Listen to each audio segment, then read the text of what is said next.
how to turn off notification on Discord. Today guys, I will show you how to turn off notification on Discord. Just watch the video until the end and make sure that you subscribe and you like this video. So let's start. The first step guys is go into Discord and open it.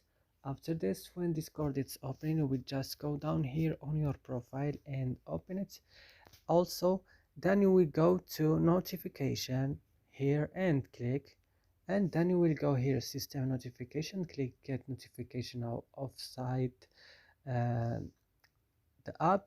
Then you will go here to show notification and you will turn off like this, and now no one, and you will not have any notification from Discord. And that's it guys. I hope this video is useful and helpful for you. Don't forget to like and subscribe in our channel. See you next video.